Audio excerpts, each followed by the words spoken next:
What is up, guys? It is Alina back for another quick video, and in this one I'm going to be sharing with you a few holistic habits and nutrition tips on growing out your natural hair. So let's get started.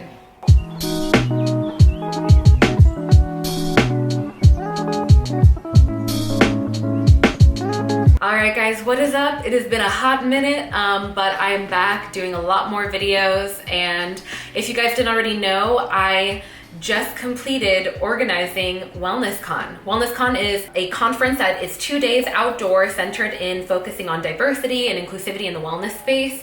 And it has been a year's work that came to fruition after it popped in my mind almost a year ago now. And anyway, if you are interested in learning more about it for next year, getting involved, I'm going to be having an email list down below, so check it out. But getting back into the topic of this video, growing our hair from a holistic perspective. Now, I have had my natural hair for almost 10 years now, and I have done extensive research on the holistic aspects of hair growth when it comes to not just all the millions of products that they try to push at you online, but also nutrition, exercise, and habits, and so much more that I've done in previous videos. And even with all of that, growing my natural hair has not been a cakewalk, and I have had my ups and downs along the way. But about a year and a half ago, I actually grew out my hair and I ended up cutting it. And I had to cut it because I spent a summer in Cuba where it was just so dry all the time and I was just go. And as a result, I had a bunch of dead ends. Now, I've had plenty of comments from you guys asking, how did you grow your hair back?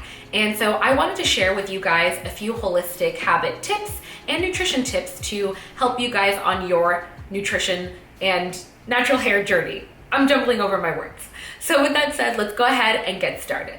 All right, now when we're looking at hair growth from a holistic perspective, the main objective and focus is our hair follicles and our scalp and making sure it's healthy. So a lot of times we want to put 100 products on our scalp. Some that have come up to be very popular in recent years have been castor oil and rosemary essential oil. And speaking of which, that is something I love to massage on my scalp at least 1 to 2 times a month. I like to warm up the castor oil, add a few drops of rosemary, and both of them promote circulation to the scalp. I like to put on a nice rom-com or listen to a good podcast and just go from one side to another, massaging my scalp. And adding these nutrients, these fatty acids that are so similar to our hair's natural sebum, not only moisturizes the follicles and protects them from drying out, but it also helps to promote that circulation to the scalp. Moving on from there, and speaking of circulation to the scalp, an invaluable habit that you can take on from a holistic perspective is exercise. Now, exercise serves so many purposes, one of the most popular ones being that it helps with weight loss, but exercise is so great at circulation, it's great at helping our lymphatic system detox, and it specifically helps with drawing blood to the scalp, which in turn can help with promoting hair growth and providing more nutrients to our hair follicles. Now, as you guys may or may not know, I am a certified functional nutritionist. And from a functional foundational approach, the 2 macronutrients we should be focusing on when it comes to hair growth is protein and fatty acids. Now, our hair is made out of keratin, which is a type of protein. So making sure we have all of the right amino acids in place for our hair to create our hair follicles is invaluable. And when it comes to fatty acids, our natural hair sebum is made of fatty acids, and it's so important to make sure that we get our avocados, we get our fish if we are carnivores, and get all of the healthy fats from vegetables and even fruit to ensure that we are producing an adequate amount of sebum. Moving on from there, another invaluable nutrient when it comes to hair growth, among so many others by the way, is B complex.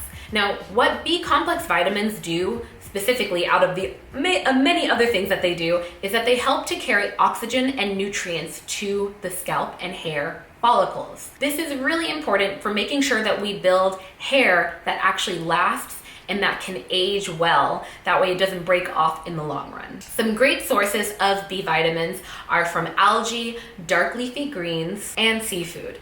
And if you're someone like myself who doesn't like eating fish as much, I love taking chlorella every single day. It's an internal deodorizer. It's helped me clear my skin and so much more. So I can totally do a video on it in the future. But yeah. And finally, this tip is something that's less of holistic habits and more so an actual product, and that is getting a good light oil to coat your hair after you do a twist out or a wash and go, especially if you're a natural like myself. For a lot of girls like myself with curly, kinky, coily hair, it's a lot harder for our sebum to travel down from our scalp all the way to our ends. So making sure to massage our scalp and bring down the oils that we like to coat it with on a regular basis can help to capture and lock in all of that moisture for the long run. All right, guys, that is it for my video. I hope that you enjoyed it. And if you did, be sure to not only subscribe, but hit that notification bell if you're looking to dive deeper into your own personal wellness path. All right, guys, I will see you next time. Thank you.